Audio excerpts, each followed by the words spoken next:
نحمدہ ونصلی ونسلم علی رسولہ الکریم اما بعد فاعوذ باللہ من الشیطان الرجیم بسم اللہ الرحمن الرحیم ان اللہ وملائکتہ یصلون علی النبی یا ایہا الذین آمنوا صلوا علیہ وسلموا تسلیما لبیک اللہم صلی وسلم علی سیدنا ومولانا محمد وعلی آل سیدنا ومولانا محمد وبارک وسلم صلاۃ و سلام علیک یا سیدی یا رسول اللہ وعلی آلک و اصحابک یا سیدی یا حبیب اللہ فہو الحبیب الذی ترجى شفاعته لكل حول من الاحوال مقتحم یا رب بالمصطفى بلغ مقاصدنا واغفر لنا ما مضى یا واسع الکرم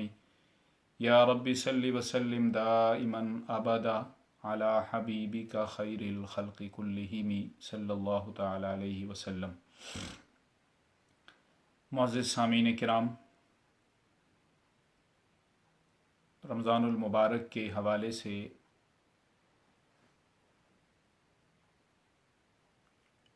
جو سلسلہ ہمارا احادیث طیبات بیان کرنے کا چل رہا ہے، اس میں آج جو موضوع ہم نے منتخب کیا ہے وہ توکل علی اللہ، اللہ پر بھروسہ کرنا اور اللہ پر توکل کرنے کے بیان میں ہے۔ آیات مقدسات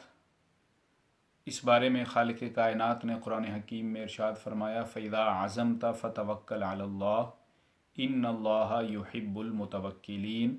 جب تم پختہ ارادہ کر لو اللہ پر بھروسہ کیا کرو۔ فَإِذَا عَزَمْتَ فَتَوَكَّلْ عَلَى اللَّهِ، جب آپ پختہ ارادہ کر لیں تو اللہ پر بھروسہ کیا کریں۔ ان اللہ یحب المتوکلین، بے شک اللہ تبارک و تعالی توکل کرنے والوں کو پسند فرماتا ہے اور ان سے محبت فرماتا ہے۔ اور وَمَن يَتَوَكَّلْ عَلَى اللَّهِ فَإِنَّ اللَّهَ عَزِيزٌ حَكِيمٌ، اللہ فرماتا ہے جو اللہ پر توکل کرتا ہے تو بے شک اللہ تبارک و تعالی غالب ہے اور بڑی حکمت والا ہے۔ ایک دوسری آیہ مقدسہ میں اللہ فرماتا ہے وَتَوَكَّلْ عَلَى اللَّهِ وَكَفَى بِاللَّهِ وَكِيلًا، اور اللہ پر بھروسہ رکھیے، اللہ ہی کارساز کافی ہے۔ تو ان آیات مقدسات میں اللہ تبارک و تعالی نے ارشاد فرمایا کہ اللہ پر بھروسہ کرنا، اس پر توکل کرنا اور اس کی بارگاہ میں اپنے تمام معاملات پیش کر دینا اور اسی پر پھر بھروسہ کر کے اس کی رحمت کا سہارا اور امید لینا، یہ اللہ کے نزدیک پسندیدہ عمل ہے۔ اور رزق سے متعلق بھی یہ اعمال ہوں، چاہے دنیاوی معاملات ہوں، چاہے دینی معاملات ہوں، رزق کے معاملات ہوں، اس میں بھی اللہ ارشاد فرماتا ہے سورہ طلاق کی آیہ مقدسہ میں، اللہ فرماتا ہے وَيَرْزُقْهُ مِنْ حَيْثُ لَا يَحْتَسِبُ وَمَنْ يَتَوَكَّلْ عَلَى اللَّهِ فَهُوَ حَسْبُهُ، کہ جب اللہ پر انسان بھروسہ کرتا ہے، مومن بھروسہ اور توکل کرتا ہے تو اللہ تبارک و تعالی ایسی جگہ سے اسے رزق عطا فرماتا ہے جہاں اس کا گمان بھی نہیں ہوتا۔ وَيَرْزُقْهُ مِنْ حَيْثُ لَا يَحْتَسِبُ، اور اللہ ایسی جگہ سے اسے رزق عطا فرماتا ہے کہ جہاں اس کا گمان بھی نہیں ہوتا۔ وَمَن يَتَوَكَّلْ عَلَى اللَّهِ فَهُوَ حَسْبُهُ، اور جو اللہ پر توکل کرتا ہے، اللہ پر بھروسہ کرتا ہے تو اللہ تبارک و تعالی اس کے لیے کافی ہے۔ تو ان آیات مقدسات میں اللہ تبارک و تعالی نے توکل بڑا بظاہر ہمیں ایک مشکل عمل لگتا ہے، لیکن یہ ایک ایسی نیکی ہے کہ انسان اپنے تمام معاملات کو، جیسے میں نے عرض کیا کہ وہ دینی معاملات ہوں یا دنیاوی معاملات ہوں، وہ اللہ پر بھروسہ کر کے اللہ کے سپرد کر دیتا ہے۔ اللہ کی رحمت اور اس کے فضل و کرم کے جب سپرد کرتا ہے تو اللہ تبارک و تعالی اس میں آسانیاں عطا فرماتا ہے، اللہ اس میں اس کے اسباب عطا فرماتا ہے اور بہتر راہ اسے عطا فرماتا ہے کہ جہاں سے اس توکل کی وجہ سے اس مشکل کو اللہ آسانی میں تبدیل فرما دیتا ہے۔ بے شمار احادیث طیبات اس بارے میں نبی پاک صلی اللہ تعالی علیہ وسلم نے بیان فرمائی ہیں۔ حضرت عبداللہ ابن مسعود رضی اللہ تعالی عنہ فرماتے ہیں کہ نبی پاک صلی اللہ تعالی علیہ وسلم نے فرمایا کہ بدفعلی شرک ہے اور ہمارے ساتھ اس کا کوئی تعلق نہیں ہے، لیکن اللہ تبارک و تعالی اسے توکل کے ذریعے دور کر دیتا ہے۔ آج ہمارے معاشرے میں یہ بہت بڑی بیماری ہے کہ فلاں کام ایسا ہو گیا ہے تو ضرور اس نے ایسا عمل کیا ہوگا، یا بدفعلی لوگ کراتے ہیں، حساب و کتاب مطلب ہے غلط طریقے سے، مطلب جادو کے ذریعے اور سحر کے ذریعے دوسرے کو نقصان پہنچانے کی کوشش کرتے ہیں، اپنے کاموں کو بہتر بنانے کی کوشش کرتے ہیں، تو ایسا نہیں ہونا چاہیے۔ یہ مشرکین کا بھی یہی طریقہ تھا کہ وہ بدفعلی کیا کرتے تھے اور دوسروں کو نقصان پہنچانے کے لیے طرح طرح کے وہ حربے اور طریقے اختیار کرتے تھے۔ تو نبی پاک صلی اللہ تعالیٰ علیہ وسلم نے بدفعلی سے جو ہے وہ منع فرمایا ہے۔ ہاں، توکل جو ہے وہ اس سے اللہ کے محبوب علیہ الصلوۃ والسلام نے اس کا ہمیں حکم فرمایا ہے کہ انسان جو بندہ مومن ہوتا ہے، جو اللہ تبارک و تعالیٰ پر ایمان رکھتا ہے، تو وہ بدفعلی کے بجائے وہ اللہ پر توکل اور بھروسہ کرتا ہے۔ اور امام ترمذی اور امام احمد بن حنبل نے بھی اسی روایت کو اور دوسری ایک حضرت ابو سعید رضی اللہ تعالیٰ عنہ کی روایت کو دوسرے الفاظ کے ساتھ بیان کیا ہے۔ مفہوم اس کا یہی ہے کہ اللہ کے محبوب علیہ الصلوۃ والسلام نے فرمایا کہ اللہ توکل کرنے والوں کو، اللہ پر بھروسہ کرنے والوں کو اللہ تبارک و تعالی پسند فرماتا ہے، اور اس بھروسے اور توکل پر اللہ تبارک و تعالی اس کے کاموں میں آسانی عطا فرماتا ہے۔ اور بڑی بہترین مثال نبی مکرم شفیع معظم صلی اللہ تعالیٰ علیہ وسلم نے حدیث طیبہ میں بیان فرمائی۔ حضرت عمر بن خطاب رضی اللہ تعالیٰ عنہ، امام ترمذی نے اس کو روایت کیا، آپ سے روایت ہے، قال قال رسول اللہ صلی اللہ علیہ وسلم لو انکم کنتم توکلون علی اللہ حق توکلہ لرزقتم کما ترزق الطیر، کہ حضرت عمر بن خطاب رضی اللہ تعالیٰ عنہ فرماتے ہیں، نبی پاک صلی اللہ تعالیٰ علیہ وسلم نے فرمایا کہ تم اگر اللہ پر توکل کرو اس طرح جیسے توکل کرنے کا حق ہے، تو اللہ تبارک و تعالیٰ تمہیں پرندوں کی طرح رزق عطا فرمائے گا۔ اس سے کیا مراد ہے کہ پرندوں کی طرح تمہیں رزق عطا فرمائے گا؟ بھروسہ کرنے کا جو حق ہے اس یقین کامل کے ساتھ اللہ پر توکل اور بھروسہ کرو تو اللہ تبارک و تعالیٰ تمہیں پرندوں کی طرح رزق عطا فرمائے گا۔ یعنی وہ پرندے توکل اللہ پر کر کے، اللہ پر بھروسہ کر کے، وہ صبح صبح بھوکے پیاسے اپنے گھونسلوں سے نکلتے ہیں، خود بھی بھوکے پیاسے ہوتے ہیں، گھونسلوں میں ان کے معصوم بچے بھی ہوتے ہیں، لیکن اللہ پر بھروسہ کر کے، اللہ پر توکل کر کے، اب انہیں یقین ہے اس بات کا کہ خالق کائنات وہ رزاق ہے، وہ ہر ذی روح کو غذا عطا کرنے والا ہے، خوراک عطا کرنے والا ہے، تو اسی آسرے پر وہ پرندے جو ہے وہ اپنے گھونسلوں سے صبح نکلتے ہیں، اور جب شام کو واپس وہ اپنے گھونسلوں میں آتے ہیں تو ان کا پیٹ بھرا ہوا ہوتا ہے۔ تغدو خماسن و تروح بطانن، حدیث پاک کے الفاظ ہیں کہ وہ صبح جب گھونسلوں سے نکلتے ہیں تو وہ بھوکے ہوتے ہیں، پیاسے ہوتے ہیں، لیکن اللہ پر توکل کر کے، اللہ پر بھروسہ کر کے وہ پرندے اپنے گھونسلوں سے نکلتے ہیں، اور جب رات شام کو وہ شام ڈھلے اپنے گھونسلوں میں واپس آتے ہیں تو اللہ کے پر توکل کی وجہ سے، اللہ پر بھروسے کی وجہ سے اللہ تبارک و تعالیٰ انہیں رزق عطا فرماتا ہے، اور وہ پیٹوں کو بھر کر، اپنے شکم کو بھر کر وہ اپنے گھونسلوں میں واپس آتے ہیں۔ تو یہ بہترین مثال نبی پاک علیہ الصلوۃ والسلام نے پرندوں کی دے کر ہمیں بتایا کہ وہ تو بے زبان ہیں، ہمیں اللہ نے ہاتھ عطا فرمائے ہیں، ہمیں اللہ نے زبان عطا فرمائی ہے، ہمیں اللہ نے صحت عطا فرمائی ہے، ہمیں اللہ نے بولنے کی طاقت عطا فرمائی ہے، ہمیں اللہ نے دیکھنے کی طاقت عطا فرمائی ہے۔ دیکھنے کی اور سننے کی طاقت پرندوں میں بھی، یقیناً جانوروں میں بھی ہے، لیکن بولنے کی طاقت ان کے پاس ایسی نہیں ہے جیسے انسان کے پاس ہے۔ ان کے جس طرح اللہ نے نعمتیں جو اشرف المخلوقات انسان کو عطا فرمائی ہیں، وہ اس طرح کی نعمتیں اللہ نے کسی اور مخلوق کو عطا نہیں فرمائی، لیکن وہ پرندے بے زبان ہونے کے باوجود، طاقت نہ رکھنے کے باوجود، ان پر اللہ پر ان کا ایسا توکل ہے، اللہ پر ان کا ایسا بھروسہ ہے کہ وہ جب صبح کو نکلتے ہیں اپنے گھونسلوں سے تو وہ بھوکے نکلتے ہیں، اور جب واپس شام کو آتے ہیں تو ان کے پیٹ بھرے ہوئے ہوتے ہیں۔ سرکار دو عالم امام الانبیاء صلی اللہ تعالیٰ علیہ وسلم نے فرمایا کہ ایمان والے کا بھروسہ اور توکل تو ایسا ہونا چاہیے، ایسے پرندوں کی طرح ان کا توکل ہونا چاہیے، لیکن ہمارا عمل کیا ہے؟ ہم بے صبری کا مظاہرہ کرتے ہیں، ہم تھوڑی سی بھی مشکل آ جائے تو ہم بے قرار ہو جاتے ہیں، پریشانی میں نہ جانے ہماری زبان سے کیا کیا الفاظ ادا ہوتے ہیں، اللہ کی نافرمانی والے الفاظ ادا ہوتے ہیں، اس کی ناشکری والے الفاظ ہماری زبان سے ادا ہوتے ہیں، اور پھر ایسے ایسے جملے، بعض اوقات وہ جملے ہمیں کفر تک لے جاتے ہیں، ناشکری کے ایسے جملے ہماری زبان سے نکلتے ہیں، تو یہ کیا وجہ ہے؟ یہ اس توکل اور اس بھروسے پر ہمارا پختہ یقین نہ ہونا ہے، کہ جو اللہ تبارک و تعالیٰ نے فرمایا نا کہ جو اگر کوئی پریشانی، کوئی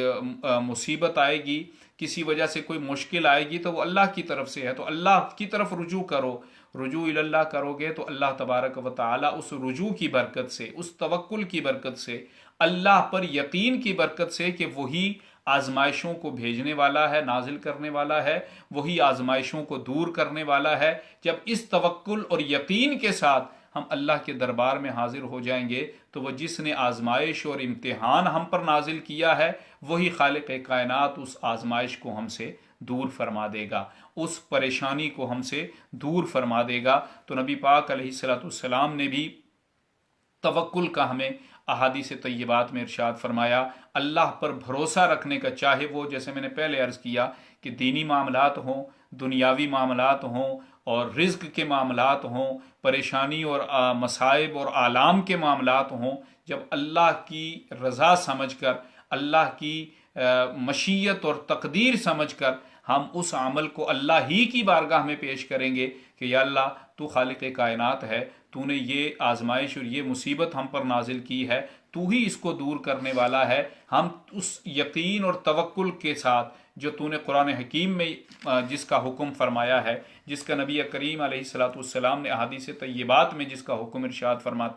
فرمایا ہے، اسی یقین اور توکل کے ساتھ اگر ہم اللہ کی بارگاہ میں حاضر ہو جائیں گے تو یقیناً وہ خالق کائنات اس تمام تر پریشانی اور اس تمام تر آزمائش اور مصیبت کو دور فرمانے والا ہے۔ مختلف اولیاء کاملین، اللہ کے مقربین اور نیک بندوں نے بھی اس سے متعلق ارشاد فرمایا۔ حضرت بشر بن حافی رحمۃ اللہ تعالیٰ علیہ فرماتے ہیں کہ اگر کوئی یہ شخص کہتا ہے کہ اور اس کی زبان پر شکوہ بھی رہتا ہے اور وہ کہتا ہے کہ میں اللہ پر توکل کرنے والا ہوں، اور زبان پر اس کے شکوہ بھی رہتا ہے، شکایت بھی رہتا ہے، تو حضرت بشر بن حافی فرماتے ہیں کہ وہ اللہ پر افترا باندھتا ہے، وہ جھوٹ بول رہا ہے اللہ کے بارے میں کہ میں اللہ پر توکل کرتا ہوں۔ اگر وہ اللہ پر توکل کرنے والا ہوتا تو اللہ تبارک و تعالیٰ کے ہر فعل پر وہ راضی ہوتا، اگر اسے کوئی بیماری ہے اس پر بھی وہ اللہ کی رضا سمجھ کر راضی ہوتا، اگر رزق کی تنگی ہے تو اس پر بھی وہ اللہ کی رضا اور مرضی سمجھ کر وہ راضی ہو جاتا، اگر کوئی آسائش ہے اور آسانی ہے تو یہ بھی اللہ کا انعام اور اللہ کی مرضی سمجھ کر اس پر وہ راضی ہوتا۔ ایک طرف وہ کہہ رہا ہے میں اللہ پر توکل کرنے والا ہوں، اور دوسری طرف اس کی زبان پر شکوے بھی ہیں، اس کی زبان پر شکایات بھی ہیں۔ تو حضرت بشر بن حافی فرماتے ہیں کہ اگر کوئی زبان پر شکوہ بھی رکھے، دل میں شکایت بھی اس کے موجود ہو، اور زبان سے وہ یہ کہے کہ میں اللہ پر توکل کرنے والا ہوں، تو وہ جھوٹ بولتا ہے، وہ اللہ پر توکل کرنے والا نہیں ہے۔ اللہ پر اگر وہ توکل کرنے والا ہوتا تو اللہ کے ہر فعل پر وہ اپنے آپ کو راضی رکھتا۔ حضرت ابراہیم خواص رحمۃ اللہ تعالیٰ علیہ فرماتے ہیں کہ توکل کے بھی درجات ہیں، اور ان صوفیاء نے، اہل علم نے ہر زندگی کے ہر شعبے میں اسلام کے طور طریقے اور اسلام کی تعلیمات کو اس طرح امت تک اور ہم تک پہنچایا ہے کہ قیامت تک ان کے اقوال، ان کے اعمال، ان کے افعال ہمارے لیے مشعل راہ ہیں۔ حضرت ابراہیم خواص رحمۃ اللہ تعالیٰ علیہ فرماتے ہیں کہ توکل کے بھی 3 درجے ہیں، صرف یہی نہیں زبان سے آپ نے کہہ دیا کہ اللہ پر میں بھروسہ کرتا ہوں، اللہ پر توکل کرتا ہوں اور کافی ہے، نہیں، بلکہ توکل کا پہلا درجہ یہ ہے کہ انسان صبر کو اختیار کرے، دوسرا درجہ توکل کا یہ ہے کہ وہ اللہ کی رضا میں راضی رہے، اور تیسرا توکل کا درجہ یہ ہے کہ وہ اللہ تبارک و تعالیٰ کی محبت میں وہ عمل کرے، کیونکہ توکل کے بعد لازم ہے کہ جس پر توکل کیا ہے اسی پر وہ صبر کرے۔ اگر اس نے توکل بھی کیا ہے اور پھر وہ صبر بھی نہیں کرتا تو یہ توکل تو نہ ہوا، یہ تو بے صبری ہوئی۔ توکل کرنے کے بعد اسے پھر صبر کو بھی اختیار کرنا ہے، اور اس صبر کے بعد اللہ تبارک و تعالیٰ کے ہر فیصلے پر اسے راضی بھی رہنا ہے، اللہ کی رضا اور خوشنودی پر اسے راضی رہنا ہے، اور جب رضائے الہی کے بعد موافقت الہی میں اس کا ہر فعل جو ہوگا اس سے محبت کرنا بھی اس کے لیے لازمی ہے۔ پہلا توکل کے بعد یہ ہے کہ وہ صبر کو اختیار کرے، اور صبر کو اختیار کرنے کے بعد پھر اللہ کی رضا کو اختیار کرے، اور صبر اور رضا کو اختیار کرنے کے بعد پھر موافقت الہی میں اس کے ہر فعل سے، یعنی اللہ نے جو بھی اس کے لیے نازل کیا ہے اس اللہ کے ہر فعل سے وہ محبت کرے۔ تو یہ 3 درجے حضرت ابراہیم بن احمد خواص رحمۃ اللہ تعالی علیہ فرماتے ہیں کہ جب یہ 3 درجے اہل ایمان کو حاصل ہوتے ہیں تب جا کے اسے توکل کی دولت حاصل ہوتی ہے، بھروسہ اللہ تبارک و تعالیٰ پر اس کا پختہ ہوتا ہے۔ تو صرف توکل نہیں، صرف لفظی بھروسہ نہیں، بلکہ اللہ کی رضا میں راضی رہنا، اس کے ہر فعل سے محبت کرنا، اس کے ہر فعل پر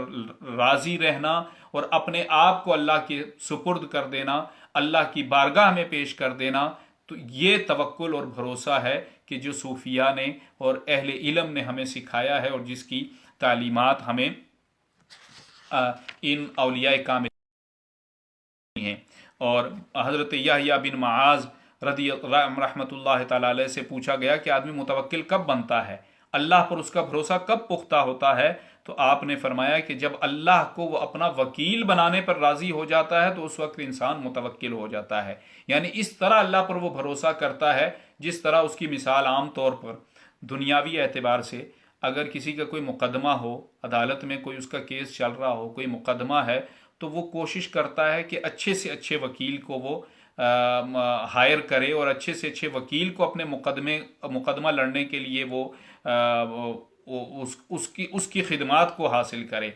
تو اگر اچھا وکیل ہوگا، قابل وکیل ہوگا، تو یقیناً اسے مقدمے میں اس کی وجہ سے، اس کی قابلیت کی وجہ سے، اس کے دلائل کی وجہ سے اسے فتح و نصرت مل سکتی ہے، وہ مقدمہ جیت سکتا ہے۔ تو حضرت یحییٰ بن معاذ رضی اللہ تعالیٰ عنہ فرماتے ہیں کہ دنیاوی ہمارا معاملہ تو یہ ہے کہ ہم دنیاوی اعتبار سے اپنا وکیل اسے بناتے ہیں جو مضبوط ہو، جس کی دلیل مضبوط ہو، جس کا علم مضبوط ہو، جو عدالت میں قوی دلائل دینے والا ہو۔ اور اللہ کی بارگاہ میں جب ہمارے اپنے عمل کا، اپنے فعل کا وقت آتا ہے تو ہمیں اسی طرح اللہ کو اپنا وکیل بنا لینا چاہیے، اللہ پر بھروسہ اختیار کرنا چاہیے کہ اللہ تبارک و تعالی ہمارے ہر عمل سے باخبر بھی ہے، اسی کی طرف سے ہم پر یہ عسر اور یسر نازل ہوا ہے، آسانی اور سختی نازل ہوئی ہے، اور وہی اس آسانی کو دوام دینے والا ہے، اور اس سختی کو اللہ تبارک و تعالی ہی دور فرمانے والا ہے۔ تو یہ توکل اور بھروسہ ایک ایسی بہترین چیز ہے، ایسی انمول چیز ہے کہ جسے یہ حاصل ہو جائے تو پھر اللہ تبارک و تعالی کے دربار کے علاوہ اسے پھر کسی اور جگہ جانے کی، کسی اور در پر دیکھنے کی ضرورت نہیں ہوتی۔ اللہ اور اس کے پیارے حبیب علیہ الصلوۃ والسلام کا در اگر اسے مل گیا ہے، اللہ پر اس نے بھروسہ کیا ہے، اللہ پر توکل کر کے اس نے اپنی زندگی کو بسر کرنے کی کوشش کی ہے، تو اللہ تبارک و تعالی اس کے لیے آسانیاں عطا فرماتا ہے۔ تو یہ جہاں اس ماہ مقدسہ میں ہم دیگر ایسی نیکیاں اور ایسی عادات کو اپنانے کی کوشش کرتے ہیں کہ جو عادات ہمارے لیے باعث برکت ہوں، جو عادات ہمارے لیے فائدہ مند ہوں، دنیاوی اعتبار سے بھی، دینی اعتبار سے بھی، اسی طرح ہمیں توکل کی عادت کو اپنانا چاہیے، چاہے وہ رزق کے معاملات ہوں، چاہے وہ صحت کے معاملات ہوں، چاہے وہ دنیاوی معاملات ہوں، چاہے وہ دینی معاملات ہوں۔ ہم اللہ پر بھروسہ اور توکل اگر اپنا یقین کامل پختہ کریں گے تو یقیناً اللہ تبارک و تعالی مشکل سے مشکل راستے میں بھی آسانیاں عطا فرمائے گا، اس میں اسباب عطا فرمائے گا، اور پھر اللہ تبارک و تعالی نے تو قرآن میں فرمایا لا یکلف اللہ نفسا الا وسعها، کہ اللہ کسی جان پر اتنا بوجھ ہی نہیں ڈالتا کہ جتنا اسے سہنے کی طاقت نہ ہو۔ اس کی طاقت سے زیادہ اللہ تبارک و تعالی کسی پر کوئی بوجھ نہیں نازل فرماتا۔ تو جب اللہ کا یہ وعدہ ہے کہ انسان کی جتنی طاقت ہے سہنے کی اور برداشت کرنے کی، اس سے زیادہ وہ خالق کائنات کسی پر بوجھ نہیں نازل فرماتا، بوجھ نہیں ڈالتا، تو پھر جب جتنی بھی جو آزمائش ہے، جو پریشانی، جو تکلیف ہے، اس پر بھی ہمیں اگر وہ اللہ کی طرف سے ہے تو یقیناً اللہ کی کوئی نہ کوئی حکمت ہے، کوئی نہ کوئی اللہ تبارک و تعالیٰ کی طرف سے اس میں اچھائی ہمارے لیے پنہاں ہے، کوئی نہ کوئی اس سے خیر کا راستہ ہمارے لیے نکلے گا۔ تو اللہ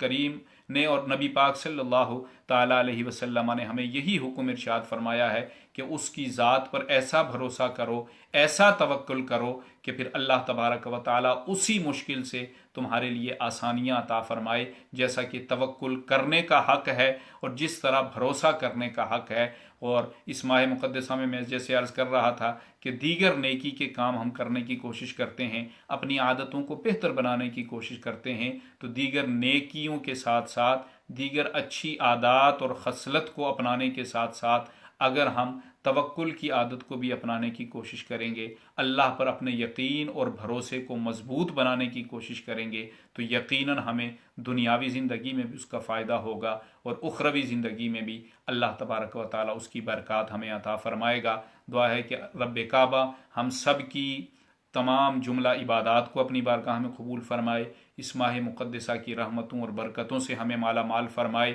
اور جو ہمارے ساتھ روزانہ کی بنیاد پر اس درس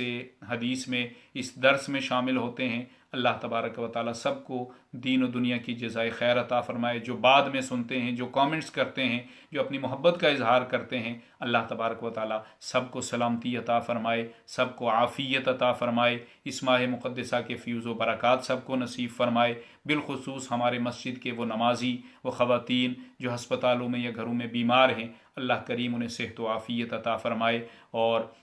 اس کرونا وائرس کی وجہ سے جو ہمارے مسلمان یہاں بیرون ملک شہید ہوئے ہیں، مرتبہ شہادت جنہیں اللہ نے عطا فرمایا ہے، اللہ کریم ان کے درجات کو بلند فرمائے، اور اس آزمائش اور ابتلا کے دور سے اللہ تبارک و تعالی عالم اسلام کو اور عالم انسانیت کو محفوظ فرمائے، اور اللہ کریم اس ماہ مقدسہ کے فیوز و برکات ہم سب کو نصیب فرمائے۔ انشاءاللہ تعالی بشرط زندگی، بشرط صحت، آپ سے کل دوبارہ ملاقات ہوگی اسی ٹائم۔ اپنی دعاؤں میں مجھ گناہ گار و سیاہکار کو بھی یاد رکھیں، اپنے تمام اعزاء اقربا کو بھی دعاؤں میں یاد رکھیں، اپنے لیے بھی دعائیں کریں، تمام امت مسلمہ کے لیے، امت مصطفیٰ کے لیے دعا کریں کہ اللہ تبارک و تعالی سب پر اپنا خصوصی رحم و کرم نازل فرمائے۔ وما علی الا البلاغ المبین۔ السلام علیکم ورحمۃ اللہ وبرکاتہ۔